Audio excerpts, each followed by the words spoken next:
I have come here to chew bubblegum and kick ass, and I'm all out of bubblegum. I'm gonna make him an offer again. Of the juggernaut, bitch! It's not a tumor. You're tearing me apart, Lisa! I have had it with these motherfucking snakes on this motherfucking plane. Two chicks at the same time. I am the law! When you play the Game of Thrones, you win. You die. Oh, no, not the beast! Not the beast!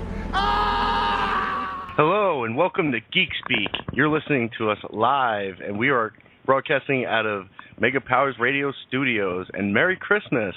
This is our special Christmas episode, and I'm your host, Craig Kellerman, and I'm accompanied by Travis Goss. Ho, ho, ho, bitches. Yeah, bitches. And Tony Mango. Hey, hey, hey, everybody. Switching it up from the ho, ho, ho. Oh, man. So how's everybody doing? Doing good? All right, Yeah. good. Horrible. Glad we got that out of the way. So what are you guys?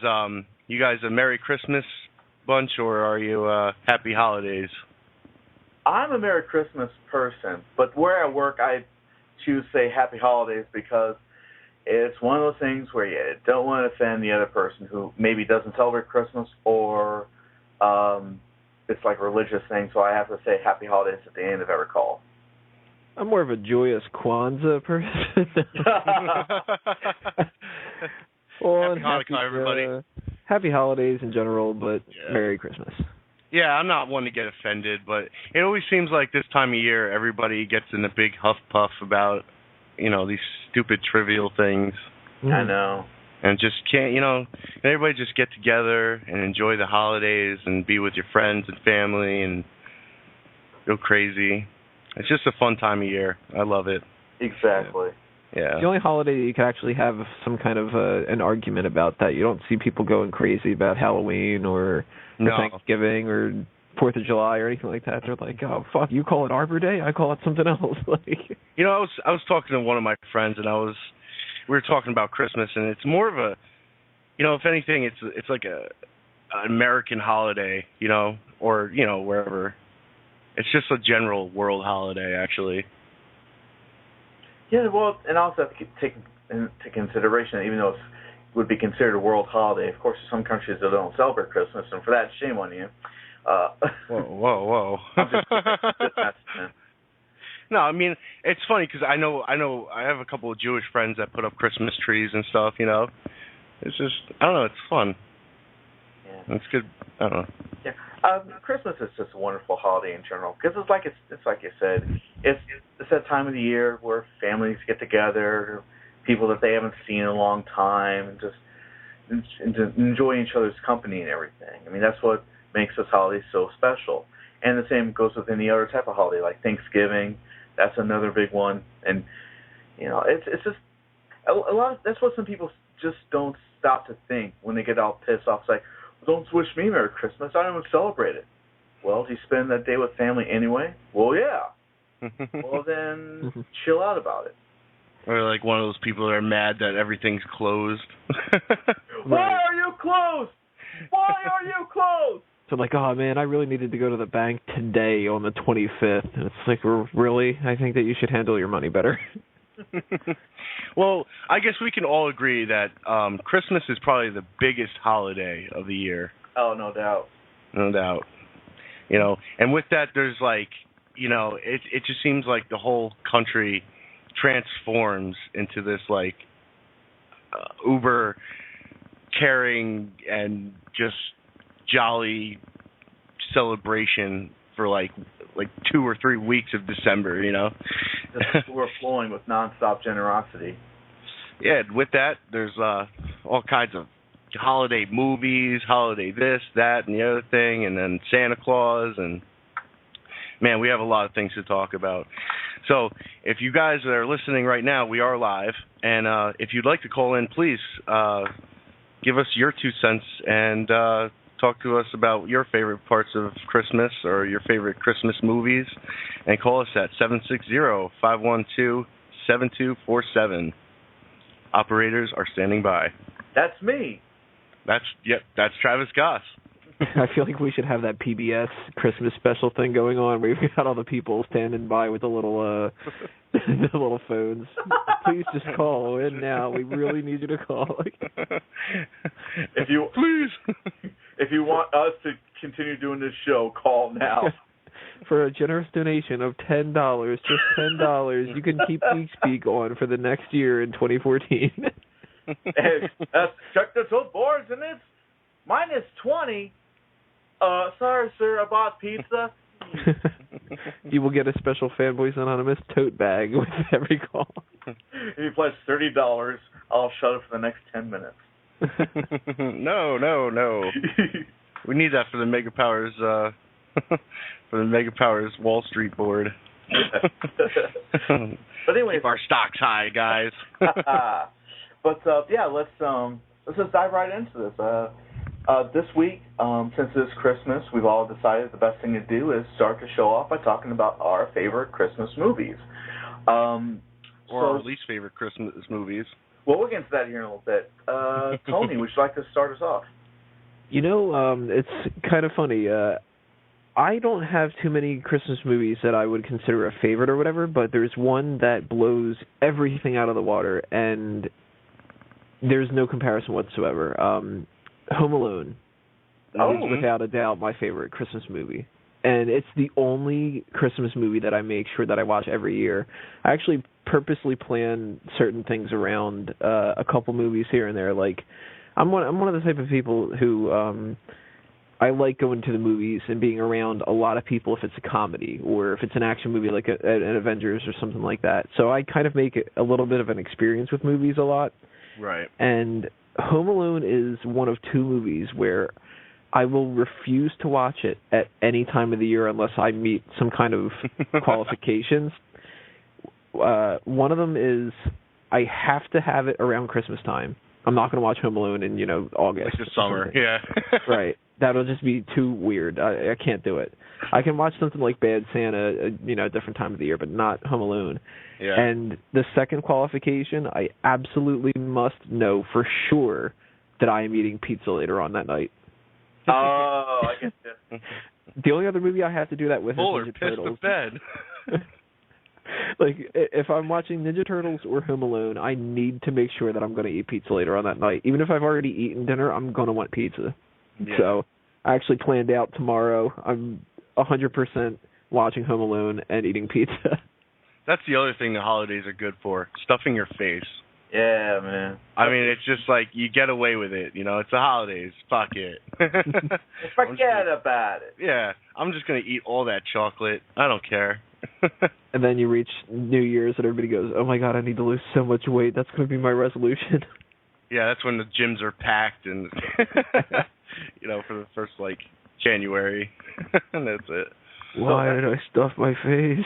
What do you put on your pizza? Oh, you got to go with plain. It's plain cheese pizza just for me. Hell yeah.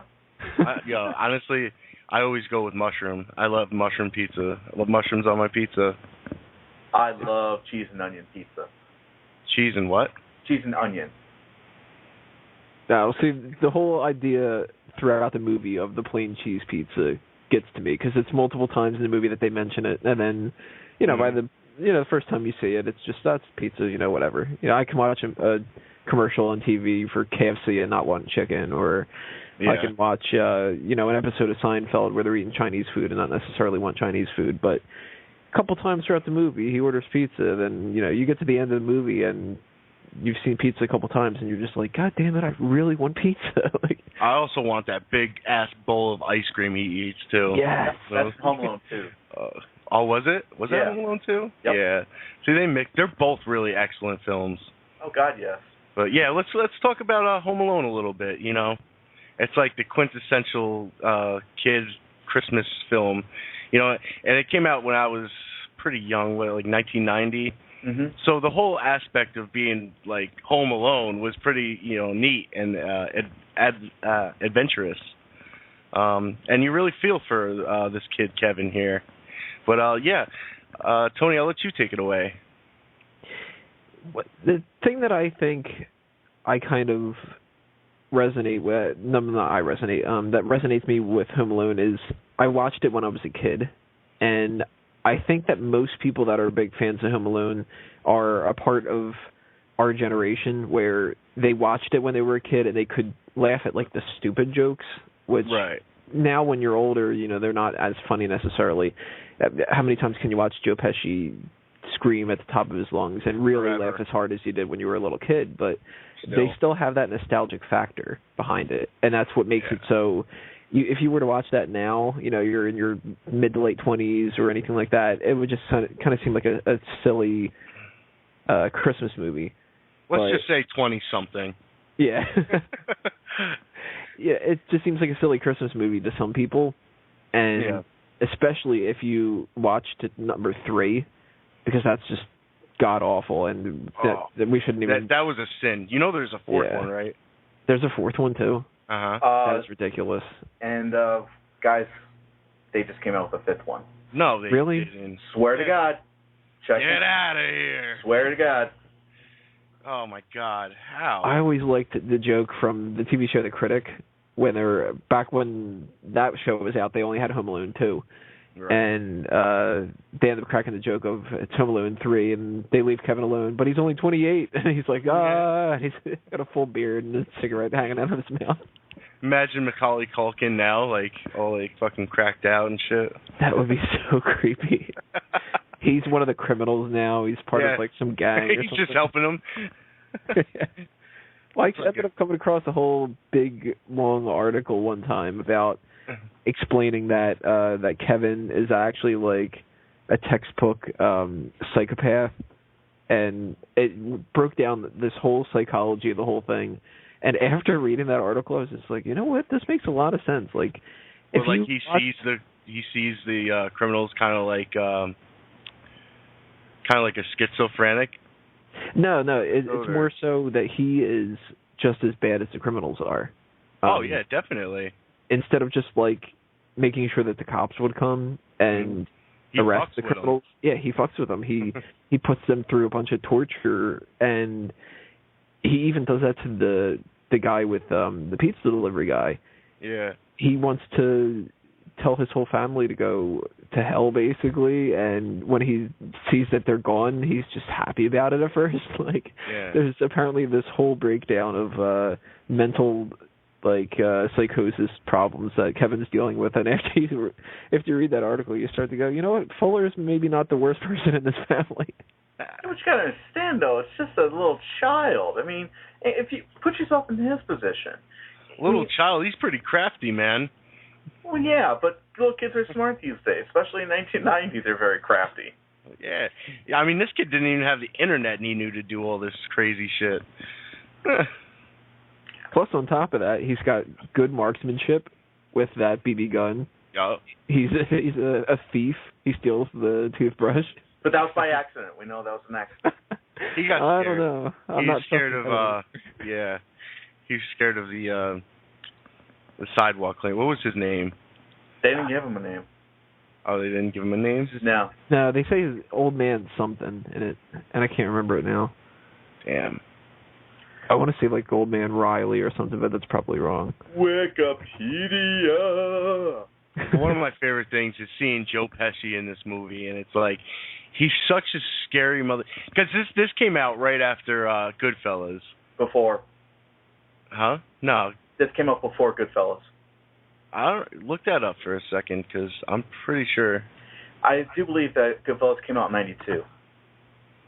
It came out in the middle of Goodfellas, and just 50% through the movie, they just cut and start going into Home Alone instead. Who plays Marv? Daniel Stern. Awesome, Daniel Stern. Oh man, I love that character. We're the Wet Bandits. I think the Sticky Bandits are better. Oh, Sticky Bandits. Okay, I take that back. They both Goodfellas and Home Alone came out the same year. Oh. Interesting. He was busy. My God, 2 movies in 1 year? 3, really, because if you include Betsy's Wedding. Yeah. That'd be great if they did, like, Martin Scorsese directed another Home Alone movie. Oh, man. I can imagine at the top of the movie be like, as far back as I can remember, I wanted to protect my family's house with buckets of paint. Yeah, Merry Christmas. And have a happy New Year, you filthy animal. Yeah, that just gets Kevin! to the worst level possible. It starts crossing over with The Departed, and people are killing each other. There's rats all over the place. What? Wait, was that movie? That was a real movie, right? That they reference in there? I think that was made just for the movie, like movie within a movie type thing. Was it? Yeah, because when you watch the sequel, he's watching another movie just like it. See, it's little things like that make this film like special. Yeah. And it's one of those movies too that it seems pretty much everybody tends to like, whether they are fond of specifics about the movie, like the Talk Boy, or well, that's Home Alone too, but it still basically counts. Or you know how I threw out my little thing about like it always has that good pizza connection with me, or the music throughout the movie. I mean, I'm out the other day eating dinner, and they're playing Christmas music, of course, and Run Run Rudolph comes up, and I just turn around and I'm like, I can only think of that scene from Home Alone when they're running. That's it. Dude. Like, that's stuck in my head. And then it starts playing Rocking Around the Christmas Tree. Yeah. Instantly, I start thinking of Michael Jordan standees floating around down the train track. Like, oh, yeah. Well, you know, they play that. I work overnights in a grocery store, and they play that. You know, they're playing that for the holiday, and every time that song comes on, I just think of this movie fondly. That's a good song, you know, good rock and roll song. Rocking around the Christmas tree. I don't know. I don't sing, but you get the gist of it. Yeah. Now, you know what? Now I'm hungry for some cheese pizza. Thanks, Tony. Appreciate it. I'll get 2 tomorrow. All right. FedEx you some. Oh, now that is awesome. Never had a good friend do something like that for me. I don't know. It might get lost on the trip over if nobody checks. Like, nobody checked for Kevin. The pizzas are coming. The pizzas are coming. Yeah, without a doubt, Home Alone's the movie that I consider that one standout Christmas movie that I would go to. What about you guys? Craig, man, there's so many. Like, I would say the number one standout Christmas movie for me would be A Christmas Story. Someone had to say it. I had to say it. And it's not just because they play it 24 hours on Christmas, but it's that movie that I have to watch. It just brings me so much nostalgia. Like, I just get a good feeling every time it's on, and I love like the narration of it. And it's just it's a cool story of a kid growing up in the like early 1940s, right? Yeah, that sounds right. Yeah, about the early 40s. Yeah, but to me, that right there is a quintessential Christmas movie. What parts about it really stick out the most to you? I mean, the Santa Claus scene. You know, when he goes to meet Santa Claus and he's just a scary dude. Ho, ho, ho. And then when he finally gets him out, and he, you know, because the whole point of the movie, I guess, he's just trying to get the BB gun. And everybody's just telling him, oh, you shoot your eye out. And the teacher's telling him he's shooting his eye out. His mom's telling him, then Santa Claus tells him. And it's just like, it destroys his world as he's kicking him down the slide. Oh, man. Of course, you know, it's that movie. You know, it's because of that movie, I wanted to try Ovaltine. Oh, that stuff is horrible. Isn't it? Don't forget to drink your Ovaltine. Sounds like a commercial. I love the scene because, like, you know how, like, his father curses, but, like, every time you see him, like, cursing up a storm, it's never anything really. It's always like, you know? But then when he gets caught cursing, and then, like, nobody would, like, think that it's his father that taught him that. Well, it's that scene when he had that bar of soap in his soap. Yeah. Yeah, he's right then and there. His mom asked him, like, now, tell me where you heard that word. And he obviously heard from his father, and what does he do? He throws his friend under the bus. Yeah, because he doesn't want to, you know, hurt his, you know, get his father involved, say it was him. He's basically protecting his dad. Yeah. which is very, very sweet. It is, but then he throws his friend under the bus. And I'm sorry, it's probably the sadist in me. I was laughing throughout the whole scene. Oh, well, yeah, when he was getting his ass beat? He gets his ass beat on the phone. Oh, man. But, you know, it's very funny, though. I mean, that's such a great movie. We all love it. I don't. You don't. Okay. Okay, Wait, hold on. Travis, last week you were telling me you didn't like this movie. I did? Yeah. Or was that Mike? I think it was Mike. Cause It could have been Mike. Yeah. All right. So, Tony, why do you hate this movie? I can't even tell you why. I tried watching it one time because I had heard that it was like the best movie ever, and I shut it off midway through. I was like, I can't take this anymore. I've only done that for a couple movies, and that's one of them. There's just something about it. I think it seems like it's one of those movies where you either absolutely love it or it doesn't click with you. Kind of like a Wizard of Oz. Like, I'm not a fan of Wizard of Oz at all. Oh, me neither. I appreciate it for what Wizard of Oz is, you know, as a film, but yeah, I couldn't sit down and watch it. Yeah, I think a lot of people are very, you know, like you said, like you can appreciate the cultural aspect for it and its status in pop culture or whatever, but you might not necessarily like it. I think that kind of applies with A Christmas Story for me. Like, it seems like it's one of those movies that everybody can. I mean, Well, we can agree that it was done very well. Well, I can agree that like it's one of those movies that clearly is popular enough that people gravitate towards it for Christmas. And if I were to make up a list of, you know, the 10 best Christmas movies of all time, I'd put it on there for the sheer pop culture value. But you give me a list at 10 movies that I want to watch, never going to be on it. I'd rather watch obviously the two Home Alones, Bad Santa. Hell, I'd rather watch a Garfield Christmas special or something like that than. But you know what it is about that movie that I love so much is, you know, because growing up as a kid, Christmas is a different animal. It's like the most special. It's magic. Christmas is fucking magic when you're a kid. That's true. Especially when you're young and you believe in Santa Claus, like you actually believe this guy is going to come to your house and give you stuff. You know? Hold on. Are you telling me there's no Santa? It was all belief and that was it? I'm sorry, Travis. Oh no! I'm gonna have to break it to you. But no, that movie, yeah, especially with Christmas, and yeah, it's when you're a child, like you said, it's the most wonderful time, because you're home from school for a couple of weeks, you're enjoying your Christmas break and all that, and you're spending all your fun time in the snow. Then come Christmas morning, waiting to see what Santa brings you. It's just a wonderful time. As an adult, it's just this stress-inducing nightmare of crap, you know. Go ahead.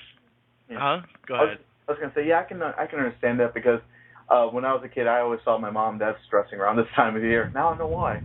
Oh yeah. Suddenly it goes from just waiting to get all your gifts and no care in the world to, oh my God, how am I going to afford this? How is this going to happen? I got to get this person this, that, the other thing. You wait 3 days before Christmas. Dude, I didn't have time to go shopping until yesterday.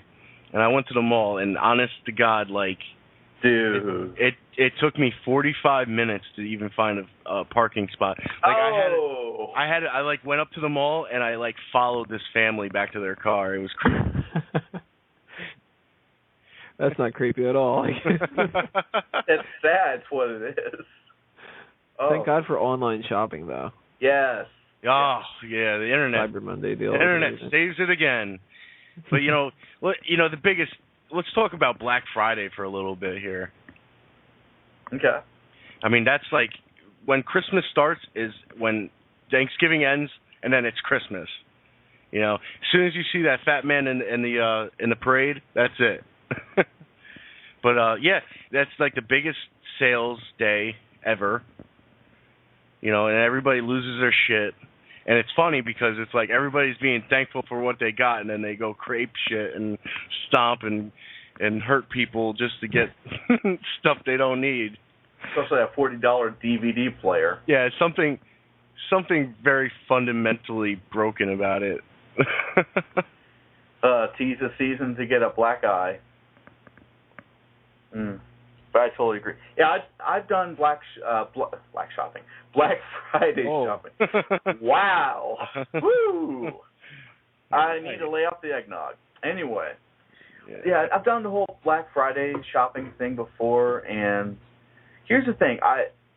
When you go Black Friday shopping, or if you're doing like last-minute shopping for this weekend, I always make a list. You check it twice? Yeah, I was just going to take that joke. Jesus.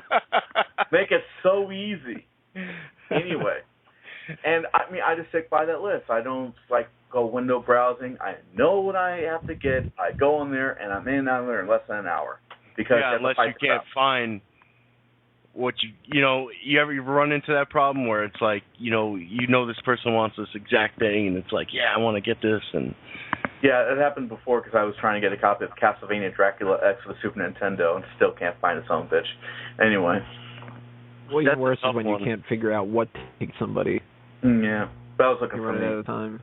I mean, I'm going to veer it off we'll talk about, you're still looking for that game? Yes, I am. There's a store near me that sells retro games, and if I find it over there, maybe I could, get it for you. You could wire it, and I could send it to you. Nah, it's okay. I appreciate it. I'll help brother out. I'd like to see it on rose-colored reviews. That's gonna be a rose-colored Let's Play. Are you kidding me? Oh, definitely. Yeah, but let's hear. Let's bring it back to Christmas. Yeah, let's go back to the movie. Where everybody talks about. Oh, this is a funny story. My fiance Courtney, she actually has told me this really cool story in relation to this movie. We all know that the lamp scene where he gets the award. He won a major award. The glowing model of sex. Anyways, and of course that scene where he gets the box and he says "fragile." Yeah. It's so funny because it's French. It must be good. But anyways, my fiance told me that one of her brothers, for the longest time, because of that movie, was pronouncing it just like that. And then what's so funny is a few seconds in the movie, after he says "fragile," his wife was quick to point out, I think it's pronounced fragile. But anyways, ever since he first saw the movie, he's been pronouncing it just like that. Then finally, the movie came on, and came to that scene, and I guess somebody must have gave him and said, "Dude, it's pronounced fragile." Okay? He felt really stupid afterwards, but I thought that was a funny story. Hey, man, we all have brain farts here and there. But what makes us pretty sad, though, about The Christmas Story, there is a sad thing. They did make a sequel. Really? A direct sequel. Direct to DVD, and it came out last year. Oh, wow. Don't get your hopes up. No, of course not. It was... I don't ever get my hopes up for a movie that's 30 years in the making. But it's basically... Okay, what makes Christmas Story so good is that it was based off of this narrator's life. He had all these really great stories. This one, well, obviously the guy has long since passed. Right. But they went ahead, made a sequel, got the crew back together. They hired different people to play these characters that we all know and love, although they're a little bit older, like just a few years down the road. And it mirrored the original movie. Because in this movie, Ralphie, he wants to get a car for Christmas. That's his main focus. He wants to get a car. He's about 15 or 16 at this time. Right. And what happened is he wants to get a job so he can get a car. Well, he accidentally runs into somebody else with his dad's car and theirs. I think that's how the story goes. And he gets a job so he can pay that off. And in hopes of afterwards, he can try to save up whatever money he has left to get a car. But what makes it so crazy is and again, like it says, and mirrors original. Remember that scene where the kid gets his tongue stuck to the flagpole? Yeah. Everybody knows that scene. I triple dog dare you. There you go. I'm going to bring it back. But anyways, in this sequel, of course, all Ralphie and his friends are teenagers now, and they all get a job working at this at the post office. And it came to this one too that if you stick like a letter or something in it, it will just suck it right through and file it, whatever. And the kid actually goes up there and he puts his tongue in it. Now, oh God! And it has the most obnoxious cartoon sound effects, and they had like prosthetics to make it look like his lips and his tongue are being sucked into the machine. Ah, jeez. And also, before that even started, the narrator, who was trying to do his best impression, he said like this: "There's always old saying, those who don't live from the past are doomed to repeat it." Oh boy. It was. They just killed the movie right there. It was so fucking horrible. You know what, man? I would like to see this movie get rebooted. No. Well, hear me out. Hear me out for a second. But make it like a little bit more modern. And talk about maybe some kids growing up in the 1980s. You know what I mean? Go on. And then have like narrate, because if you grew up in the 80s, you're an adult now. Mm-hmm. So have it like some guy, our generation, make it more modern.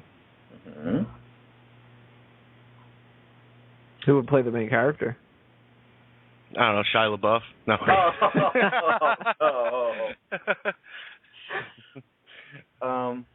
I probably could see that. I mean, who knows? Maybe if they happen to make a third one, but have it based off of a different family. Nah, just reboot it, man. Just Christmas, and just make it, this. What would be the coveted toy of the 80s? Huh? What would be the coveted toy? Because Ralphie wanted that air rifle. So what would be the equivalent for the 80s? Nintendo. Okay. All right. I was also. He's going to shoot his eye out. He's going to sit too close to the TV, and his eyes are going to get messed up. You're going to murder people. Video games are evil. I don't know. But yeah. But Christmas Story, yes, definitely an awesome Christmas movie. At least 2/3 of the panel here agree with that. Yeah, So, yeah. I recently watched a movie today, Christmas movie, Bad Santa. This is like the anti-Christmas movie. It stars Billy Bob Thornton, and it starts off. He's just a miserable con man, And I don't know if you guys seen this movie. You guys seen it, right? I haven't. You haven't? I love it. You love it. Yeah. It's a really, it's vulgar. And it's definitely like an adult movie. But, it gets you in the Christmas spirit because he makes a beautiful transition through the movie. And he had a terrible, it's obvious he had a terrible childhood. His father was just an asshole alcoholic, and he turned out to be an asshole alcoholic, but this kid comes into his life, and it changes him. What's that? That kid in that movie, oh my God. Oh, yeah. He's like really smart. I love the scene where they're playing checkers, and he won't make a move, and Billy Bob's character is getting upset, and then all of a sudden he makes a move and he beats him. He makes this crazy thing, and he's like, "King me," and then he gets up and he's like, "Are you fucking with me?" I don't know, man. Plus, that had a really cool cast, man. Bernie Mac, John Ritter. Yeah, John Ritter. Oh, man, rest in peace, those two guys. And still went out for the guy. Yeah, I'll take a swig of eggnog for them. Yeah. That's another movie that I like watching pretty much every year ever since I saw it. And when I originally watched it, I thought I was going to hate it because a lot of times when those movies are advertised, they kind of show you all the funny every scenes are in the trailer. Yeah. they show you every funny scene, and sometimes if they seem to show you every funny scene and they show you the ones that aren't necessarily all the funniest ones, then they even look worse. Right. Because then it seems like if this is all the funniest stuff and that was on it, that can't be that good. And the trailers never really did the movie justice, and eventually I think a couple people had bugged me about it or something, or maybe I caught it on Comedy Central or whatever. I don't remember the reason why I had seen it, but something propelled me to actually just sit down and watch it, and I ended up really liking it. It's not my favorite comedy of all time or anything. No. It's not on par with The Naked Gun as far as I'm concerned, but at the same time, it's a movie that I can watch any time for the most part and laugh at, because that kid, especially, is just so ridiculous in this movie. And the whole ongoing jokes about the sandwiches and all that. I mean, if you watch that movie one time, you're going to be quoting it at least a little bit afterwards. Oh, definitely. And I love the fact that, I mean, the kid was getting bullied through the whole movie by this group of, like, skater punks. And it turns out, like, this is, like, part of Billy Bob's transformation. And he goes after the kids. He was sitting in his car about to kill himself, and he was like, "What happened to your eye?" And then he comes out, and he, like, roughs the kids up, and he's talking to his elf friend, and he's like, "You know, something changed me today. I beat the shit out of this kid, and it felt great."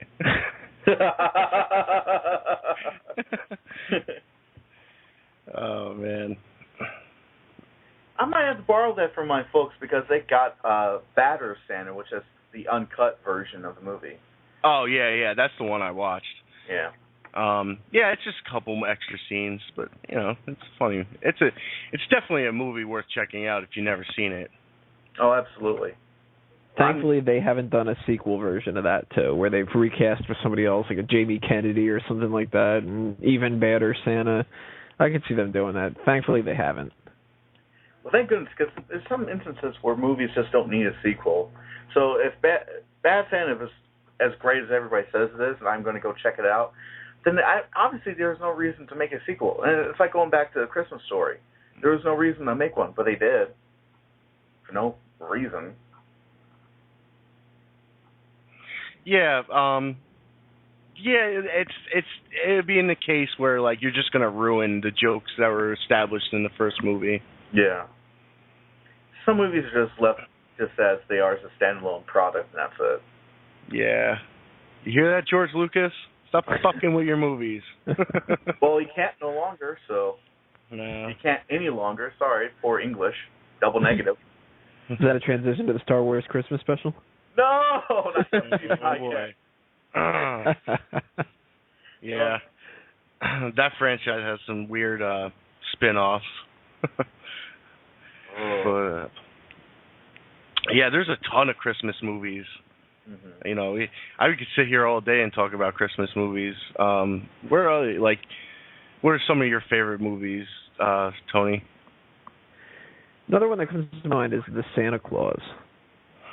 Oh, yeah, the one with Tim Allen? Yeah, I remember watching that as a kid, really liking that one. I don't remember if I've seen the second one. I know I haven't seen the third. Nah, I didn't see the second one, but I liked the first one because I was relatively young when I saw that. Yeah, I thought the fact that he became Santa Claus was just the coolest thing. Imagine if that that was your dad. My dad's on tool time. This is awesome. And that really it showed how magical, like, the North Pole was just, like, real place. One thing that's weird about it, though, is it literally starts off with Santa being killed. Mm-hmm. And if you really think about it, like, it's pretty dark. For, just, like, lighthearted kids film. Like, Tim Allen's just kind of like, whoops, Santa's dead. Like, all right, I guess I'll put the coat on, It was all that cocaine he used to do. Coming back into this film. Tim Allen. That's a movie that I could probably sit down and watch at Christmas time and still enjoy, just for that nostalgic factor at the very least. Absolutely.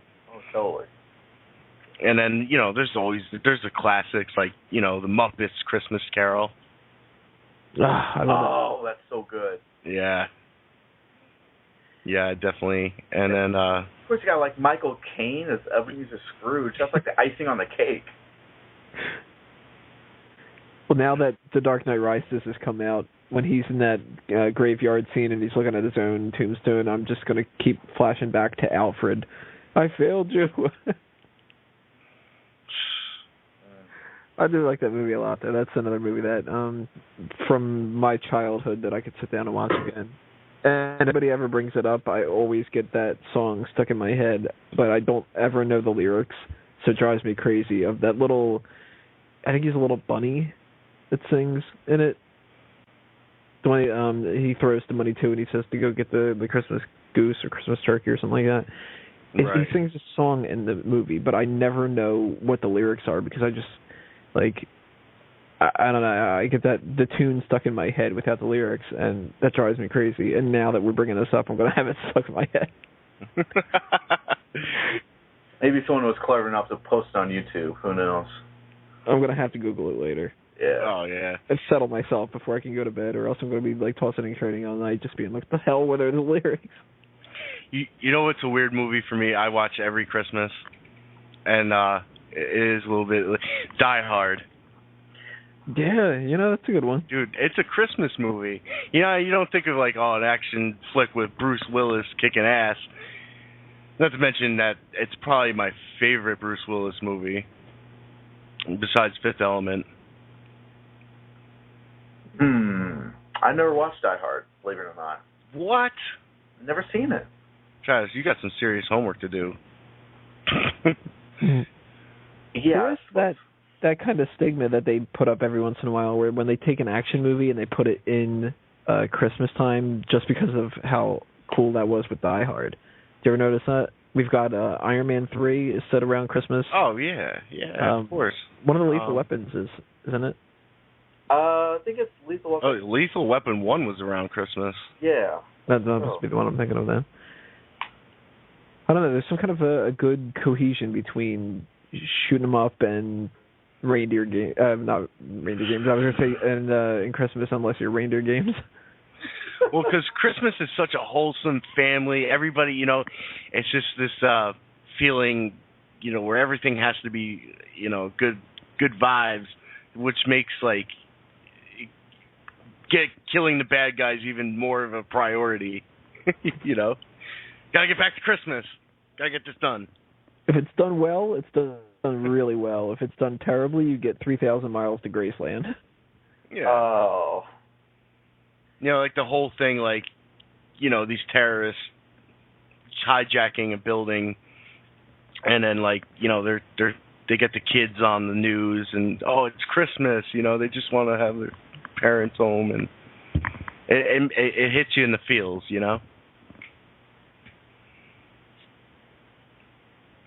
Absolutely. But speaking of which, and talking about all these action movies take place around Christmas, let's not forget also that there's some scary movies that deal with Christmas. Silent Night, Deadly Night, anybody? Nope. Go for it.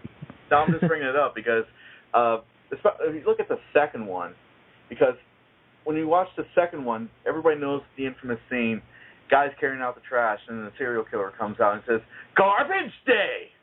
He pulls out a shotgun and blows the guy away. It's so sad. It's so funny. Oh my God, they made 5 of them, Travis. Yeah, I know, right? Oh. I'm very happy to find out that I haven't seen these movies. You learn something new every day, Didn't know something like, oh my God, if you look at the DVD set, it's like as Santa Claus standing there with an axe behind his back, like with his fingers crossed, What is this movie about? I just want to watch the second one just so I can get to the scene where it goes, "Garbage day!" Oh, here we go. After his parents are murdered, a young, tormented teenager goes on a murderous rampage dressed as Santa. Yeah. Good movie. Wholesome flick. Have you guys seen any of the other horror movies like that? The one about the killer snowman or something, or the one with Bill Goldberg? Yeah. Oh, I haven't seen any of these movies. I always thought that they looked really terrible, and I haven't heard otherwise. You can never get those hour and a half, 2 hours of your life back after watching that. Jack Frost was really bad. Here's the thing. I mean, it could have passed as a grindhouse movie, which is right up my alley because I love exploitation movies. But this was far worse than that. It was terrible. Yeah, but when I think of like a good Christmas movie, I like to watch like more of a comedy or something like Scrooged. Yes, thank you, bringing it back. I was going to talk about that. Oh yeah, I knew it. Yeah, this is an awesome, awesome movie. I love it. For those who are not in the know, this movie is basically a modern 80s take on A Christmas Carol. Mm-hmm. And it stars Bill Murray, woohoo, one of my favorite comedians of all time. Yeah, definitely. Love Bill Murray. And he plays this character named Francis Cross, who runs this television company, this television network. And he basically stepped on people along the way to further his career to become president of the whole network. And, of course, if everybody knows what the story's like. One night he is visited by one of his former, friends he used to work with, and tells him he's going to be visited by 3 ghosts and everything. Basically just to tell him to get his shit straight. But we all know how the story goes, but it's done in such a... It's very unique. It's unique. Yeah, it's so super fun. unique because it takes the role of like a New York City banker, like modern day. Well, for 80s, and but the comedy there is like his run-ins with the ghosts of Christmas past, or Christmas present, and Christmas future. Yeah, because they're so silly. Go ahead. No, that's exactly right. They're so silly because most of the people who make up the cast of this movie are comedians. Especially you got Bobcat Goldthwait, he's in this, and we've got Carol Kane as a ghost of Christmas present. She was fantastic. I laughed. Oh my God. She was pretty hot too, and she's so hot today. But and then what's that guy's name? Wait, did you just say she's still hot today? I still think so. Yeah, she's all right. But, the guy who was also known as he played the Ghost of Christmas Past. I forgot his name. Anyway, he's hilarious. David Johansen. Thank you, David Johansen. Yes, he did an amazing job, and he was another really great comedian. He also played Buster Poindexter on this music persona. That's the same guy, and it is just a funny movie. And it's directed by Richard Donner. Oh wait, I think it's right. Yeah. And it's just what's really great about this movie too. It's not so much all the comedy aspects and the people playing these really great characters. It also had a very nice moral of the story. It wasn't so much trying to get your shit together and be more generous. Throughout the whole movie, there's always talks about the homeless, which is even a big problem today, and they seem to bring that to the forefront in this movie because there's so many people in this movie who are homeless or were just down in their luck and everything. Yeah, sometimes you get caught up in the whole like huff puff of the Christmas thing, and you're spending money and all this stuff, and you got to think about the people that really, some people just can't do, participate. They can't comprehend. No, not can't comprehend. They can comprehend, but some people are just not as fortunate as others. Yeah, that's true. That's right. And all of that is actually brought to the very end of the movie where, after being visited by the ghost of Christmas future, the death, basically, he actually steps in front of a camera in live production that he was putting on for Christmas Carol. They just call it Scrooge in the movie. But they were doing a live production of the whole story at this TV network, and he steps in front of the camera and he has this big, massive monologue about how people need to stop thinking about themselves and just think of those who are less fortunate. And it's such a powerful message. If you haven't seen the movie, definitely go check it out and watch that end scene. And it's something that I really think that more people need to take into consideration, especially not in terms of the holidays, but all year round. All I could say about this movie is Bill Murray. Bill Murray, God, he was Bill awesome. Murray, man, he's on fire on the set of this movie, man. He's got so much energy. And I can't have a Christmas without watching that movie. That is my Christmas movie. Yeah, we should do a segment on him in the future. We should have him as a featured actor of an episode. That'd be great. Yeah, it would. We should make a crossover movie where they mix the Ghost of Christmas Past and Present and Future with Ghostbusters. Yeah, when you want to start filming that? Tomorrow. Let's do it. Right. Call up Dan Aykroyd. I think we've got an idea for a fourth movie. Right. If they get the third one off the ground, and they're still working on it, I think. You know what was cool about the Ghostbusters is they kind of rebooted it with the video game. You know, like, it's actually like part of the Continuity. Yeah, continuity. Thank you. Yeah, it took place 2 years after the end of the second movie. Yeah. You know, it's kind of weird, though. I don't remember seeing, and maybe I'm just oblivious to it and it's actually out there. I don't remember any kind of, like, Christmas-themed video games. I mean, the closest thing I can think of is the Nintendo 64 Kid. Wait. That's a classic. I know what you're talking about. Oh, my, what? It's this movie that's very popular on the internet. It's this brother and sister building home Christmas movie. presents one movie. What? It's a home movie, yeah. Like It's a home movie. Go on, you talk about it, Tony. You brought it up. Well, it's somebody's home movie of when they filmed their son, or I'm assuming their son, instead of like their nephew or something like that. But the kid gets a Nintendo 64 for Christmas, and his reaction opening up the gift is one of those first like memes, I guess you could say, of the internet. He's flipping out, Nintendo 64. Oh my God! And everything. He starts chanting yes, like he's, if you're a wrestling fan, he's like Daniel Bryan or something. But yes. Right. It's one of those classic kind of things. But that's the only thing I can think of when it comes to video games and Christmas. I can't really think of anything, any kind of themed games or any kind of stuff like that. I remember one. One sticks out in my head. I don't know if any of you guys even had like a Sega Saturn. I know what you're talking about. Go ahead. Yeah, there was a very popular game, probably the most popular game on the Sega Saturn, which was Nights into Dreams, Yep. And they made a demo of Nights, but it was all Christmas themed, so it was Christmas Nights, and they pretty much just gave it away, and it was just that like one level, but it had like all these unlockable stuff, like you could be Sonic the Hedgehog in it, and it was just. The first level of Nights into Dreams, but it was like snowing and just all these Christmas themes, Christmas music, and it was really neat. They used to do things like that. That's actually, I'm glad you brought that up because I'm going to play that for an episode of Rose Colored Let's Play, and it's going to come out on Christmas Day. Oh, cool. Mm-hmm. Yeah. Now, I've never played it, but I actually...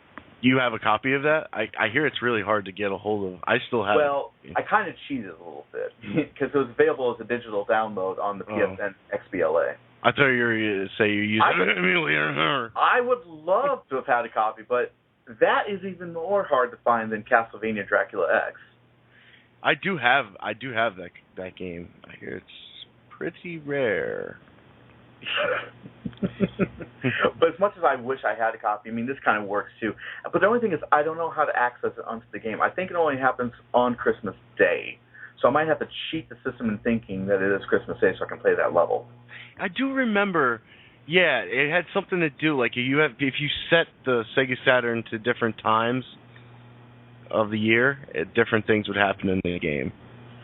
That's true. Neat.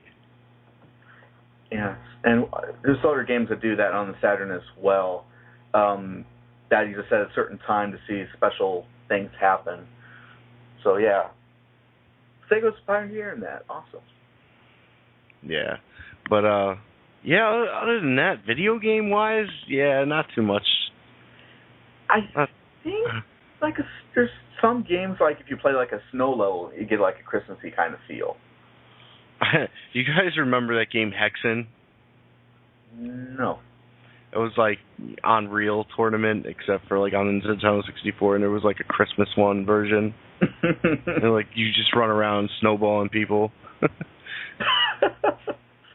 South Park had a snowball game. Yeah, yeah. Oh, that was terrible.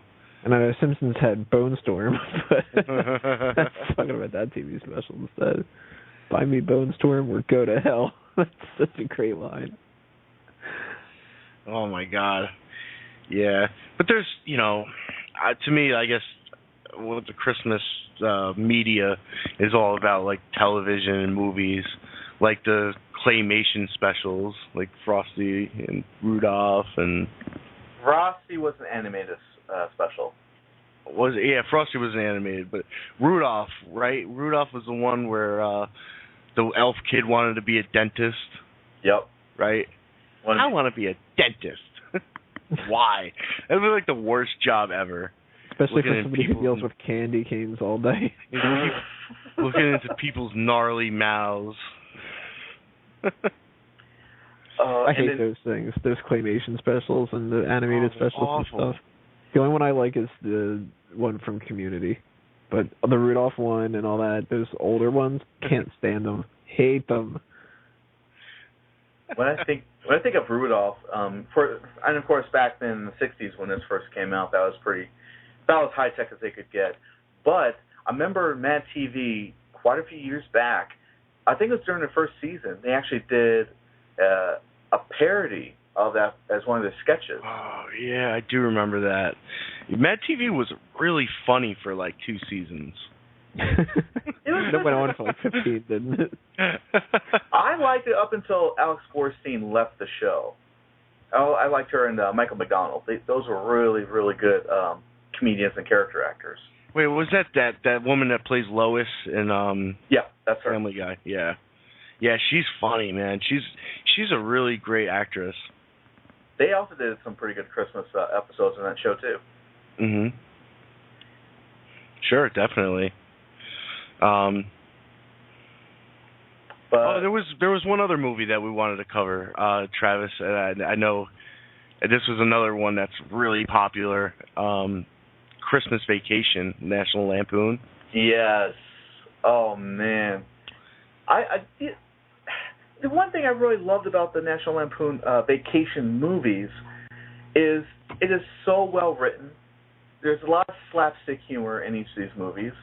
Mm-hmm. And the best part of each of these vacation movies is where Chevy Chase's character, Clark Griswold, goes apeshit bananas at the end of the second act. You know what I love about Chevy Chase's character? He's such a dog. Like, he's just not your average family man. He is an underlying psychotic. I mean, he's very calm and cool, but something will just set him off, and it's just like a snowball rolling down the hill. He'll throw anybody under the bus.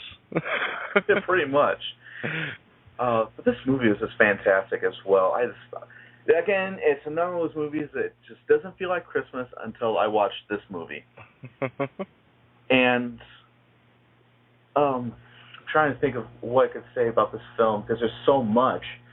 But what makes the movie so funny is the addition of Randy Quaid's character. Okay. Have you even seen this movie before? Yeah. Okay, so you know who I'm talking about, the crazy cousin, the redneck cousin. Yeah. I thought he did a great job in this movie because he is such a dumbass. Yeah, but he was in the Family Vacation movie. Yeah. Yeah. Yeah. Tony, you've seen this movie, right? I'm pretty sure I have, but honestly, I can't remember too much about it. I probably remember more about Ernest Saves Christmas than this movie. Oh, my God. Like, all right, I can't watch. I have a little story about Ernest. All right. Okay. I can't watch any Ernest movies at all. Every time like that dude is on television and I see it, bad things happen. It's just like a bad luck. Like White Lighters, Voodoo. Yeah, Ernest. Ernest goes to hell. Fuck him. Oh, wow. Oh, yeah. Was that? I'm sorry. Too soon? Well, he had passed on. Oh, jeez. Like 8 years ago or something like that? About 8 years ago. I don't think it's too soon, but I don't know. I'm pretty sure they need to make Ernest Saves Craig Kellerman. Ernest needs to stay away from Craig Kellerman. Wow. But, yeah, I might even remember more about that movie than Christmas Vacation. Well, but I'm pretty sure I've seen it, so I don't know. The main thing about Christmas Vacation is Clark's ultimate goal for the whole throughout the whole film is he's waiting on this bonus check from his company because he wants to apply it to getting a swimming pool for his family. And he's just obsessing over it to the point where on Christmas Eve night, after they've had pretty much everything go horribly wrong during like Christmas dinner, where the turkey exploded, or Randy Quaid's dog just runs around and chews shit up, and then the cat eats into the Christmas lights wires and frying itself underneath the ottoman. All these bad things are happening. And then finally gets to the scene where delivery boy comes to the door and gives him his bonus check, or what he thinks is a bonus check. And he opens it, he gets really excited, tells everybody what he's going to do with it, and he opens it and finds a piece of paper that says that he's been enrolled in the Jelly of the Month Club in lieu of Christmas bonuses. And that was it. That was the straw that broke the camel's back. He goes absolutely crazy, and he has like the biggest tirade I've ever seen in any of the Christmas movies, any of the vacation movies. Yeah, I mean Chevy Chase character, he's so good. He's just a really like watchable, funny comedian. Yeah, I love all the National Lampoon movies. The thing is that they did make a sequel to that. I think that was direct to video, and it was just based off of Randy Quaid's character and his family, and they get stranded on a desert island. I haven't seen it yet, so I don't know if it's good or not. But yeah, it's definitely again, much like Scrooged or any other films we talked about. For us, it's not Christmas until we've watched these movies. Absolutely not. And I think we're gonna take a little bit of a break. I can do a break, and we'll be back in a minute. Okay, thank you for coming back. That was a nice break, ladies and gentlemen. And we're going to resume where we left off. And if you want to partake in anything we're talking about this evening, whether it be Christmas related, if you want to talk about movies or TV shows, whatever you like, give us a call, 760-512-7247. Yes, and please share your favorite Christmas stories, your favorite Christmas movies, anything related to our topic. And on that note, Travis, I got a question for you. I got an answer for you. Oh, that's awesome. What was your most memorable Christmas gift? Oh, boy. Wow. Yeah, see? Christmas is so magical. He goes, oh, boy. Yeah. Well, because, okay, I actually talked about this on a previous episode I did with the I Got Gameplay crew. We actually talked about this, and it was one Christmas present that will stick with me for the rest of my life, and it was 1996 when the Nintendo 64 came out. No, I was not that kid. I was not that I'm expecting you to go with. But no. I remember when I got it. Yes. Yes. Well, it was a big deal because it's the game I really, really wanted. And I remember it so fondly. What happened Christmas morning, my late brother, God rest his soul, I miss him, and his wife came over, and they brought all the gifts over and set it right down. They passed it all out to everybody, and he knew that there just was one particular video game I wanted. And we got to opening the presents and everything, and then came down to this one gift. And he told me at the beginning, save this gift for last. I'm like, all right. So I saved it. So what I did was, after we got done unwrapping all the presents, he says, okay, now you can open this. And I was excited. I ripped open the package, the paper right off of it, and there it was. Superman trading cards, a whole box of them. I was like, oh, cool. Cool, Superman. Yay. He says, well, do me a favor, open it. I'm like, okay, open it. It's like, oh, this is even more cool. All the wrappers have been opened, and there's no cards. So, I mean, I know my brother. He always does something pretty funny in order for me to get what I want for whatever reason. But anyways, I totally stammer right there. Anyways, he says, well, just look underneath the wrappers. I'm like, okay. And there was something else that was inside, and it was gift wrapped. And I looked at the box, and it was a Nintendo 64 box shaped. Where the cartridges come in. So right there, I was like, oh, dude. And I unwrapped it. There it was, Star Wars Shadows of the Empire. Oh. I fucking love that. And that was one of the coolest games I've ever played on that system. I mean, yeah, we got like Super Mario 64, got Conker's Bad Fur Day. Don't get me wrong, awesome games, but it was something about Star Wars Shadows of the Empire that I simply loved and adored. And sadly, I no longer have that game or that system, but that was just that one present. I mean, even to this day, when I think about it, I still get a little emotional because I think about my brother who's been gone for over 2 years now. But it's just something that I just love and adore, and I would give anything to play that again. And no, Craig, I appreciate it, but I'll get that in my own time.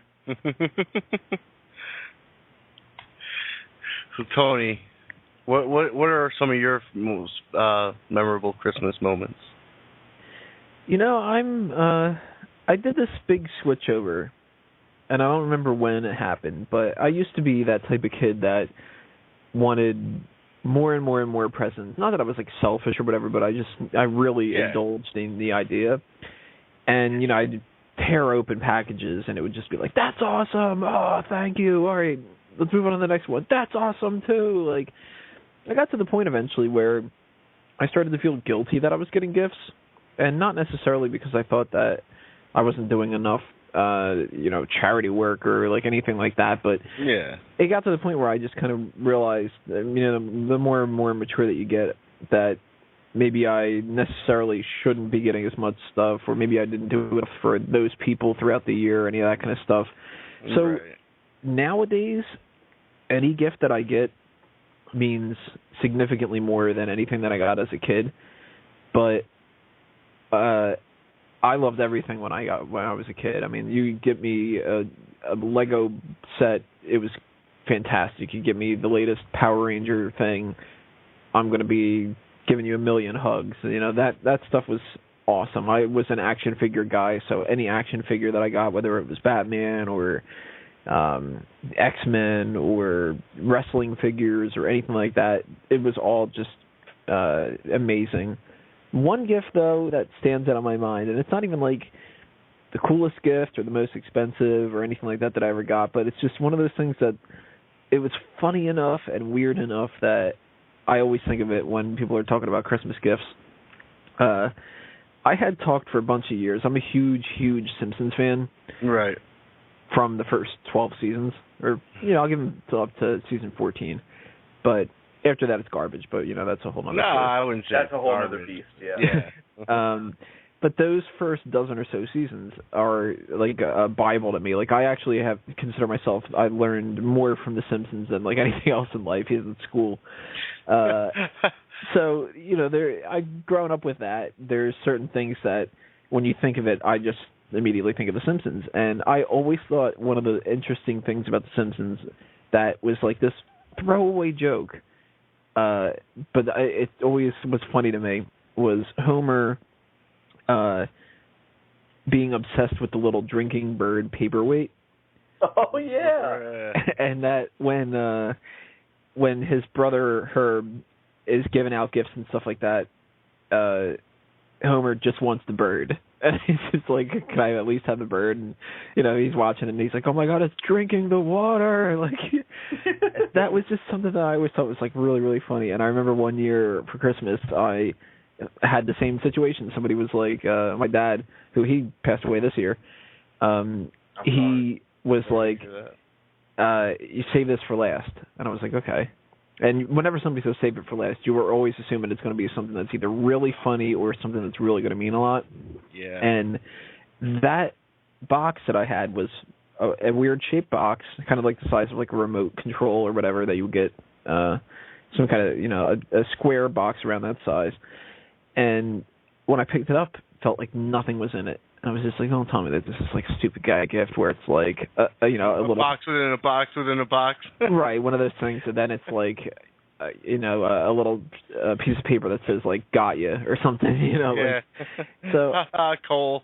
Right, I opened it up and it's a little drinking bird paperweight, and he was like, I found one eventually. I just thought it'd be funny or whatever. And I still have that thing on my bureau that I have in my bedroom because that's just one of those things that like it's so minuscule and it's so weird. And if you said to somebody like, I'm going to get you a great gift this year, it's going to be one of those drinking bird paperweight things, they would just be like, wait, what? Why? Money? But just the fact that like it's one of those things where Christmas is fantastic because of the people that you have around you, and being able to connect with those people. And when you get a gift for something that's weird like that, but the reason you got it is because they knew that you thought that was funny from a TV show that you loved, that means so much more than if they just spent a whole lot of money. Oh, so, that's very true. That's one that stands out to me. Yeah, the one thing I love about Christmas is, like, you get together with people maybe you don't always see, your family members and stuff like that. But we have a tradition on Christmas Eve. I don't know if you guys are Italian or anything like that, but, man, Italians, they go out on Christmas Eve like crazy, like, so much food and just the togetherness. Yeah. And playing games and, all those little memories, those are my favorite. That's like my favorite part about Christmas. It just doesn't feel like any normal day, Absolutely. It's and we said this at the top of the show. It's that time of the year where things are just so whimsical and uplifting. Yeah, just, it's just like every possibility that could ever happen, any good vibe, it's all there, Yeah. But let's just go on the flip side of that. We'll go in reverse here. Craig, if there's any hurt feelings on Craig's friends or family, I apologize in advance, but I just have to know, what was the worst present you ever got? Oh my God, the worst! A microwave. My 1 year. The year I moved out of my house, I was about 20, and my parents were just like, "Oh, well, you're an adult now, so you get adult stuff and whatever." And they gave me a mini microwave for Christmas. I mean, it was a really nice gesture. It was awesome. It was a good gift, but it's just not something that. It's just something that like I would have just bought on my own. You know what I mean?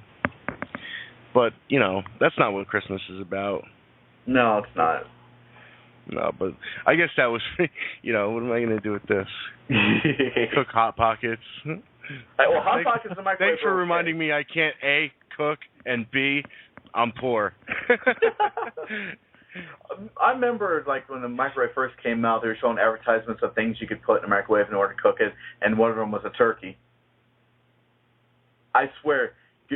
There's this one commercial that was from like the 60s or something where the person was cooking a turkey in a microwave. That Thanksgiving must have sucked. Oh my God! How long does it take to cook a turkey in the microwave? I don't even want to begin to think about it. Microwave is a beautiful thing, but it's not the best, and it's not the best form of cooking. It's more of a heating device. Exactly. Although there's some things now that cater to a microwave, besides microwave popcorn, that's a given. But yeah. But anyways, Tony, I pose the same question to you. Socks. Yeah, but you always get socks. Everybody gets socks. I don't know why. It's just like, socks and underwear. But you know what? Now, as an adult, that's the kind of shit I like to get. Exactly. But see, that's the exact reason why that needs to be the worst. Because why does everybody get socks and underwear? Well, let's think about that. Do you buy socks for yourself any other time during the year? Only when I have to. Okay, yeah, exactly. That's my point. So when it comes to Christmas, you probably got holes in your socks already, and someone gives you the gift of socks at Christmas time. That's cool. I don't have to spend money to try to get some socks. Yeah. Someone already did it for me. Great. I wear my socks until they get enough holes where they're not really socks anymore. Look like Swiss cheese. Yeah. No, but yeah, like that's the kind of stuff that I like now because, like you said, I don't have to go get it. Deodorant. So that it's all that stuff. Give that to you first, and then you just rip them up real fast just to get to the good stuff. It's like, oh yeah, you gotta smile. Yeah, it's good. I love it. That's what's so awkward about it, though. Why I hate it. Yeah. Because you open up a gift of something, even whether it's like a gift card or it's something. If you're a big fan of video games, you get a video game. If you're somebody like me, you get a movie or something, and it's like, oh, cool, yeah, I like that movie, or I'll do this later, or do whatever it is, But then when you get socks, it's like, oh, yeah, I'll put them on my feet eventually. Or awesome. you get that thing that you already own. Oh yeah, that's really good. That's a fun one. I was just thinking about this and going back to deodorant. I mean, that is the one thing you really should not give to a person at Christmas. You have good intentions, but at the same time you're thinking, what, do I stink? This is why you gave it to me? That's a good stocking stuffer. Oh, man. Oh, that reminds me. This was when I was 13 years old. One time one of these occasions I was taking a shower and I used the wrong shampoo. I used my mom's dandruff shampoo, and she fucking flipped out, and she screamed at me, and she said, "You are grounded until you buy me a new bottle of this shampoo." And I was like, okay, all right. And I don't even have a job at that time, but I got my birthday money that year, and then I went out and bought Christmas presents, and then one present I got my mom was 2 bottles of that shampoo, and she opens up, she's like, "You butthead!" I was like, "Oh, thank you. I love you too, Mom." Yeah, I love those little moments. Yeah. But yeah, like the worst present I ever got. Mm-hmm.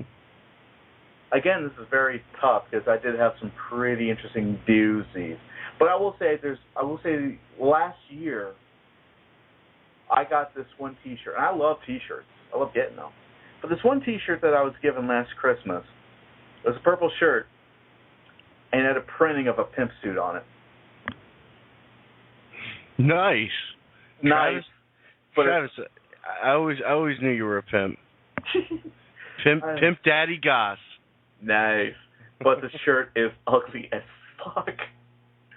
It is god-awful. And I dare not say anything to my family because I don't want to piss them off, but I'm sorry, Mom, Dad, the shirt is ugly. I'm so sorry. It is ugly. Well, come on. I mean, you got to go casual every once in a while. You can't always wear that shirt with the tuxedo printed on it. And yeah. And it sure beats wearing a tie-dye T-shirt and a pinstripe vest. Well, yeah. But that was, I'm sure there's some other ones that are pretty big stinkers. Sorry about that, ladies and gentlemen. That's the magic of the magic of the holidays. It's no difficulties. That's the worst Christmas gift you ever gotten now. Yeah, the worst Christmas present is dead silence, and all of a sudden they cue up a Star Fox song. I'm so sorry, guys. Anyways, picking it up here, we were talking about Christmas movies and TV specials and favorite gifts and not so favorite gifts. What about songs? What's some of your favorite Christmas songs? Wait, before we go to that, I just want to ask you guys a quick question about being a kid and stuff. Did you guys ever go on the hunt, like a little Christmas present hunt before Christmas, trying to see what your parents got you before? Oh, I see what you mean. Like snooping around. I see what you mean. Yeah, finding the hiding spots, being a little James Bond. My parents had the most obvious hiding spot in the whole house. It was their closet. Yeah, it's Same here. It takes great willpower not to look. Because I remember it was 1990. The big game of the year of that Christmas was Super Mario Brothers 3. And being a Mario fanatic that I was and still am, I was like, I wonder if I got that. So everybody was, I think they were in the kitchen. And I snuck into my parents' room and looked in the closet, looked in the top shelf, not only was Super Mario Brothers 3 there, but so was the Game Genie. I was like, oh, hell yeah. And then you got to act all surprised and shit. Exactly. So that was, oh, man, great times. And, of course, you know that's how badly the Game Genies fuck up the NESs. But who cares? When you're a kid, that stuff was really awesome back then. Dude, that thing was like cracking the code. Game Genie?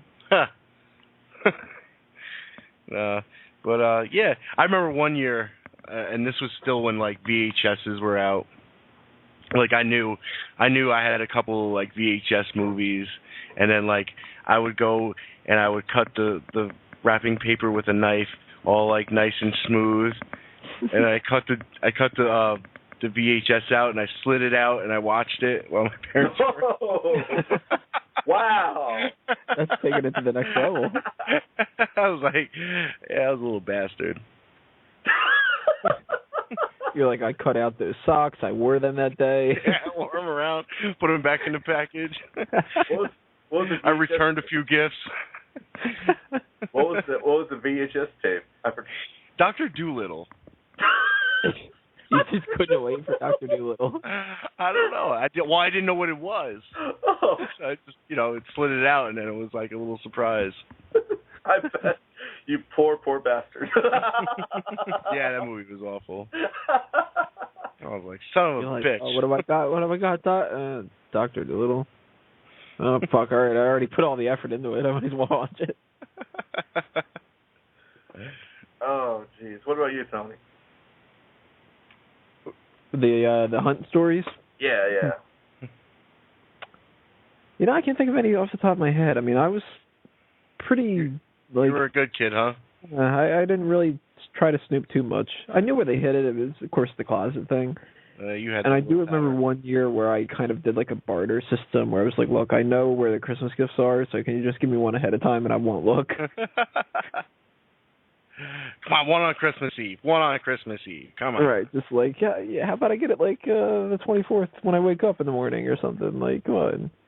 And it ended up being a Catwoman action figure, and I was like, all right, go with the Batman stuff. I'm a big fan. All right, I'll wait till tomorrow. Like, very reasonable, like, type of kid. Like, look, just give me an inch, and I'll be okay.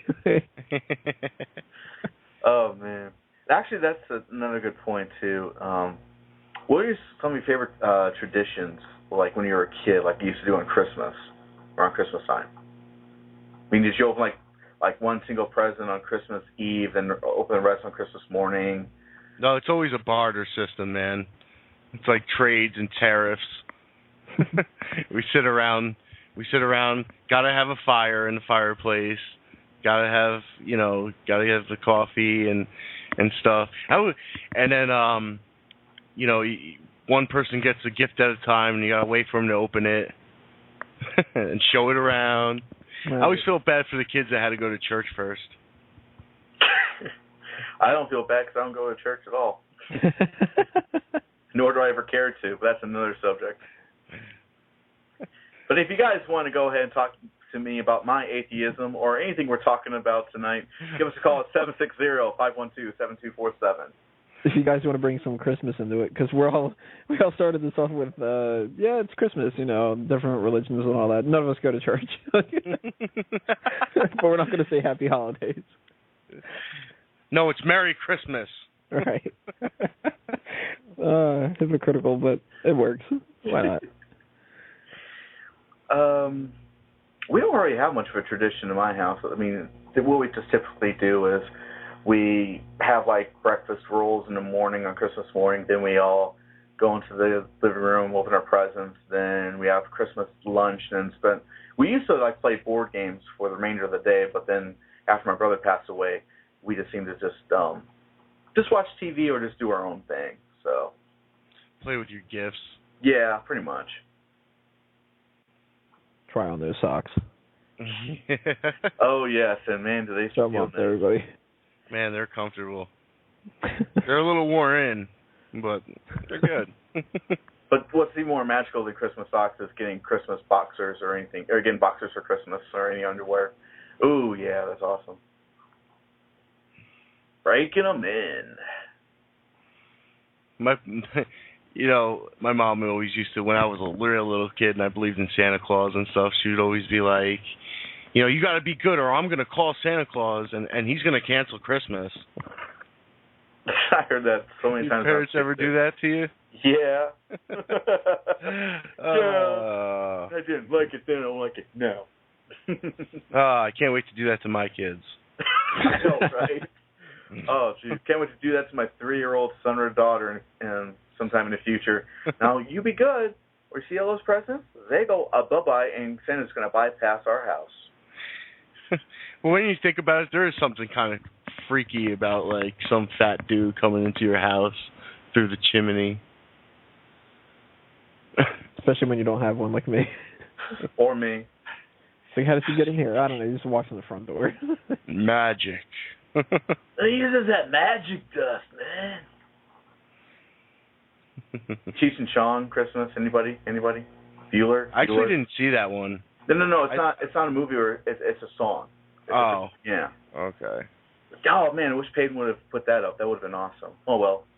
Because if you guys don't know this, like when we have breaks during our live show, we play songs. So I've listened to the archive version. You get some pretty good content. But yeah, that would have been something cool if we would have had that Cheech and Chong's. I think it was called. He used to live next door to Santa or something like that, or Santa used to live next door to me. I forgot the name of it. Could always tie back to the Weird Al with The Night Santa Went Crazy. It's Christmas at Ground Zero. Oh boy. So yeah. So now I mean, as an adult, it's Christmas is a little bit harder, a little bit more stressful. I mean, there's still that magic there, but there's some negative stuff too. Like and I know, Travis, you I think you said you were affected by this the Target debacle. Yeah, that pisses me off. Yeah, let's talk about that a little bit. So what happened? I guess so. What happened is a string of credit cards. I guess their system got hacked, and something like 40 million credit cards accounts were stolen. Well, here's the thing. It affected 40 million people. Right. And this That's happened not a small number. Oh, no. And this happened between November 27th and December 15th, where 40 million people's credit cards, debit cards got hacked into. Now, here's the thing. I don't know how many, but of that 40 million that got affected to the point where their stuff was stolen from their accounts. Luckily, I'm not affected, but I still had to have my credit card shut down. They're going to give me a new one, and that's a big pain in the ass because I was going to actually finish up my Christmas shopping. But now you didn't lose money, right? I was lucky. I didn't lose any money, but unfortunately, I can't go finish my Christmas shopping now. Man, I'm sorry about that. I would suggest to you guys, man, if you're doing Christmas shopping online or you're using credit cards and stuff, I mean, this is a time where credit card fraud is at its highest probability. So I would actually suggest getting like those prepaid Visa cards and stuff because it's not it's not tied to your bank account. That's true. Yeah, that's true. Yeah, take out cash. Pay with cash. Try to avoid the bullshit. Exactly. But as for me, like I said, it sucks. I get paid weekly where I work, but unfortunately, like I said, I work at a place where it's like 45 minutes away, and by the time I get done with my shift, I can't go to the bank back home here and pull money out of my accounts because they're going to be closed. So. That sucks, man. But it's always the weekend after Christmas. It's not that minor inconvenience. Yeah. But what did Target do to resolve all this crap? I think what they've done now. I don't know if it's something they're doing right. I know they're obviously beefing up their security. I know they're doing that. Yeah. But like some of these banks are, because of this, are either closing on people's debit cards and issuing new ones, or putting a thing on there where they can only spend so much or take out so much. That's a big pain in the ass. Yeah, man. That's, they always try to push using, credit cards and stuff like that, but I don't know, man. Cash always seemed like the better alternative to me. Yeah, I really don't like to walk around with any scratch, but I guess anymore these days, I guess we're going to have to start getting used to it. Man, that was cool. You called it scratch. No, didn't the PSN network have a problem with this like a couple years ago? They did. Like last year, right? That was 2 years ago. Yeah. Yeah, man, it's unsafe territories. God forbid everything like happens to the Wii U, I'd be really pissed off. But, let's see, what else is holiday related? Oh, yeah, I was going to talk about songs. And I was mentioning earlier about Cheech and Chong, and I looked it up, and the name of the song is Santa Claus and His Old Lady. Santa Claus is what? Santa Claus and His Old Lady. And his old lady, his bottom bitch. It's really funny, and they played that on the radio a few days back, and I was like, oh, yeah, that is a good song.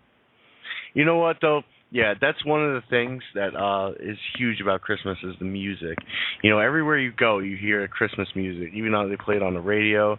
And actually, studies prove that when people hear Christmas music, they want to spend more money.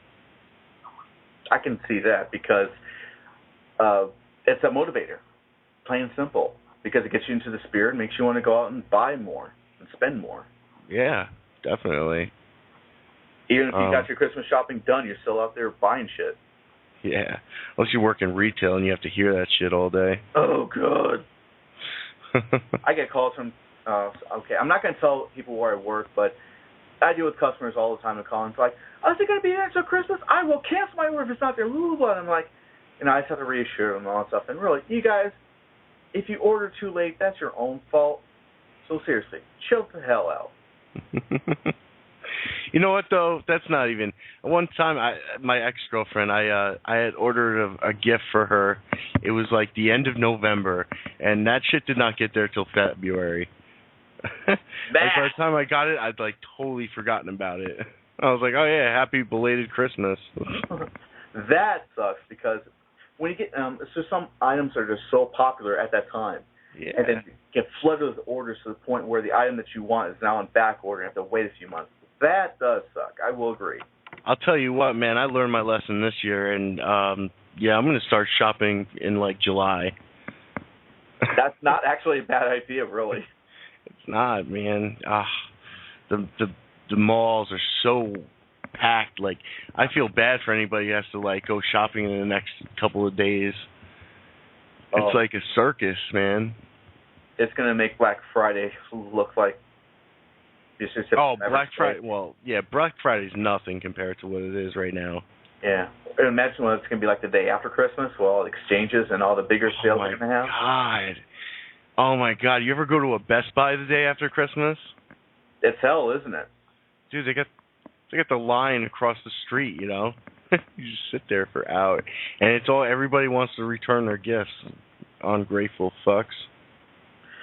Oh, jeez. Well, that's why in this country we also need to celebrate Boxing Day.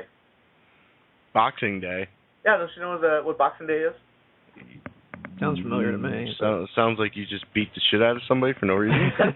It says that. Like, is that they would have nonstop boxing on TV or what? Oh, is this a Canadian holiday? It's a Canadian holiday and also celebrated in England. And what this is, typically what Boxing Day is the day after Christmas where, like the really rich people, they give their servants just like boxes of just like stuff or whatnot. Just like they give them like little things, all that to show their appreciation for what they've done to work for them and everything and blah blah friggin' blah. That's what Boxing Day really is. Wait, explain that a little bit more. Okay, well, I'll tell you what. Let me just bring it up here. I'll Google it, give you a full explanation. But, yeah, this is something that they celebrate, like I said, in Canada. They do this over in Europe. And here's what it says according to Wikipedia, a very reliable source. Boxing Day is traditionally the day after Christmas Day when servants and tradesmen would receive gifts from their bosses or employers, known as a Christmas box. Today, Boxing Day is habitually known as the bank holiday that occurs on December 26th. It is observed in the United Kingdom, Canada, Hong Kong, Australia, New Zealand, South Africa, Malta, and some other Commonwealth nations. And the origin of this is, let me look up the origin here. See, in European tradition, which is a long included giving money and other gifts to those who were needy and in service positions, has been dated, and this has gone back as far as the Middle Ages. But the exact origin is not known. But that's still pretty cool, though, when you think about that. Now, how it applies today, if people celebrate Boxing Day in that tradition, maybe for the more wealthy, they probably would. Yeah. But as a whole, I really don't know. I mean, I wish we had someone like Johnny Millennium or Rob Man, just saying, if they could actually fill us in with that. But that's what Boxing Day really is. Pretty interesting. Yeah. Man, crazy. Those Canadians are cray. They're cray. You know what? Something that like I miss, like, and it seems maybe because I was a kid and everything seemed more grandiose, but decorations. You know, when I was a kid, it seemed like everybody decorated their house. There was lights everywhere, and I feel like I don't see that anymore. I don't know if it's because people are lazy. Maybe it's different for where you guys live. I don't know. My dad has a very massive Christmas display that he uses, and it's mostly those blow-ups you see. Right. Yeah. I hate those. Those are a cop-out. Well, it depends on which ones you get. Like, the coolest one I've seen him put up was this one that's it's like a snow globe, and it has a blower that blows these little bits of styrofoam everywhere. That's pretty cool. Yeah. Yeah. But I just miss the charm of people just putting lights out. And, everything, like, your neighborhoods were all lit up. And even in my neighborhood, like, every house down the block was lit up. And now it's, 2, maybe 3 houses. And I remember it was a tradition. It was a thing. My grandfather used to come pick us up as, us kids. And he used to just drive us around and just look at everybody's decorations and stuff like that. And, I just see a lack of that lately. And that is true. And then, of course, nowadays some of these bigger communities have these things where they designate one area of the city where it's all lit up. And like in this, when I used to live in Oklahoma, my ex-wife and I went to this one place that was like a half hour away, and you paid a few bucks, you go in, and you just drove through this park. Everything was lit up nicely. And this one actually had this tuned into a radio station. And as the music was playing, the lights were going on and off in tune with the music. And I thought, I know, that's cool. That is cool. I love stuff like that. So I went around the other day with my girlfriend, just driving around because she's a huge fan of Christmas lights. Yeah. So I'm driving around my neighborhood and everything, trying to find the area that has like the most amount of lights and stuff, and a pretty decent amount, but at the same time, not nearly as impressive as what it used to be. But we came across one of those that said actually to tune your station to 97.3 or whatever. I turned it on; it was completely out of sync. It ruined the entire thing. It was a computer glitch. Yeah, something was off with that. Oh, that's horrible. I flipped it up, and I was just like, I guess this is one of the things that goes along with it. Then I'm like, nope. All right, we'll just move past this house then. Or maybe they just bought some FM time space for that time frame. Right. Just play Christmas music just to help put you in the mood. It could have been that, too, so... They just did something really weird. Like, one day, it's like you're supposed to turn it on at, like, 8 o'clock exactly. They waited until, like, 8:05. They're, like, 2 songs off or something. Lazy! Yeah, man. Yeah. But we're getting towards the end of the show here, but let's just go ahead and just wrap things up with one more question. What are you guys wanting to get this year for Christmas? Oh, man. I want Obamacare to go away. I think that's on everybody's Christmas list. That's the number one thing. This is such a disaster, but we're not a political show. But okay, that's one thing. What else? Man, video equipment. Honestly, that's what I want. But I don't. As an adult, I don't really expect anybody to really get me anything. Anything that I really want or need, I pretty much just buy for myself. There you go. But how about you, Tony? I gotta try to think of something that isn't a downer. Sorry, that's really hard. Yeah, like I mentioned earlier, this is going to be my first Christmas without my dad. So of course, like you could say something like I'd want my dad back or something like that. But I guess what I could say, and this is kind of a downer, but at the same time, it's more like on the philosophical side of things. Peace of mind. Right. That's not a downer. That's actually a very nice thing to say. Yeah, I don't need any, just present stuff to open up. I want to be able to wake up in the morning and just kind of be like, just do that. Yeah, that'd be really nice. Yeah, like a stress reliever. Right. Not one of the little balls you have to squeeze, though. Not one of those things. I don't want one of the gag gifts now. See, but I got some balls for you to squeeze, my man. But that's what the day of Christmas should be about. And you get together with your loved ones and really reflect on everything that's good in life. That's true. I feel good. Yeah. And celebrate baby Jesus. Yeah. So what's yours, Travis? Wow.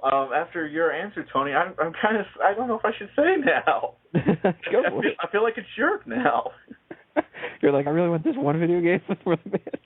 No, so he's like Castlevania X.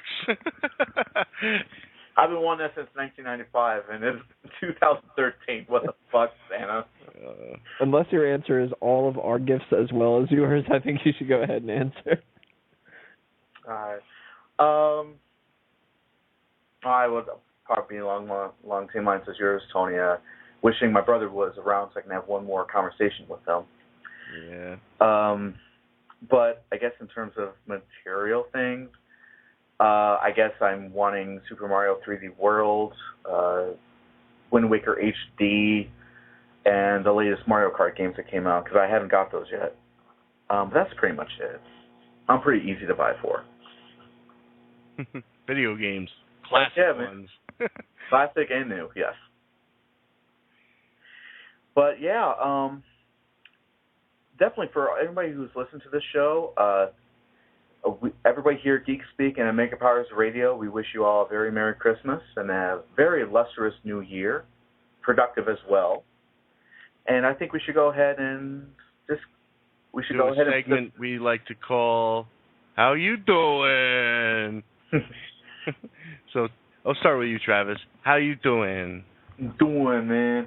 Let's see. I'm doing something very special for Rose Colored Let's Play this week. Doing something I think it'd be a nice little Christmas treat for everyone. I'm doing a show daily, and they're going to be special one-off games. What I mean by that is games I'm just playing for fun. I'm not have any intention on finishing them. They're just for fun. So look forward to me playing Wii Sports Bowling, Marvel vs. Capcom 2. We already talked about Christmas Nights. I'm going to play that. Also going to play Batman Returns, because that's kind of a Christmassy type game. And also, there's a fifth one I was going to play. Dragon's Lair. That's the other one. So that's 5 games, 5 days. Merry Christmas to all of you. And when you get done watching that, go check out my other channel, Rose Colored Reviews. And that's a show where I take a look at classic video games, television shows, and movies, and through rose-colored lenses, I see if they still stand the test of time. You can also find me at Facebook at TravisGoss79, and you can find me usually every Tuesday night here on Mega Powers Radio with Geek Speak with Craig Kellerman and Mike Payton, who is not here tonight. He has some family things, and hey, Mike, if you're listening, man, hope you're doing well. Okay. So, Craig, actually, no, I'll go to 20. Whoa. Hold your horses. Whoa. Hey. Hold the reindeer. Hey. Hey. So, Tony, how you doing? Well, I guess I don't need to really plug Fanboys Anonymous because you guys should be probably listening to the archive version of this show on it, but I will plug that we have a lot of stuff coming your way when the new year starts around, including the relaunch of the Group Meeting podcast in January. We're going to be discussing our geeky resolutions for the new year and talking about our look of what's to come in 2014. A lot of stuff coming with Fanboys. I mean, I can't stress that enough. Fanboys is going to keep getting better and better and better throughout the year. Thank you to everybody this year who has supported Fanboys Anonymous. It was a fantastic year for Fanboys. If you want to follow everything else that's going on under a mango tree, like smarkoutmoment.com, outonlimbs.com, etc., just go ahead, follow the Facebook and Twitter accounts that I have by searching for Tony Mango and a mango tree, and you'll find it all. Trust me, I'm not hiding. Just lift up that rock. You'll find them. Yeah. So, Craig, how you doing? I'm doing, and we're doing well here at Geek Speak, and we made it a pretty long time, and it's been a pretty awesome year, and I can't wait for the new year, and this is going to be a really awesome Christmas, and I would like to invite you folks to tune in to Geek Speak every Tuesday night. We are live at 8 p.m. Eastern, and we are on megapowersradio.com. And if you'd like to hear our archive versions of the show, you can subscribe to our official Mega Powers Radio YouTube channel at youtube.com/megapowersradio. And please subscribe to us on iTunes. We're on Stitcher Radio. Just search Geek Speak. You'll find us. We're on there. If you guys want to rate, review, help us reach the top of the charts, that'd be awesome to you guys. And if you like to hear our archive versions of the show, if you so happen to not be able to listen to us on Tuesday night, we're on fanboysanonymous.com. And you can also email us, GeekSack@megapowersradio.com. And again, have a good night and a Merry Christmas.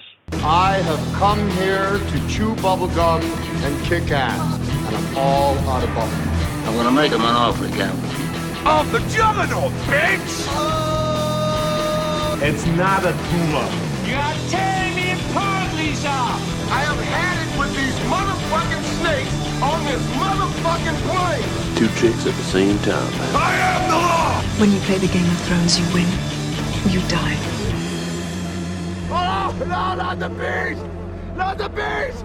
Ah!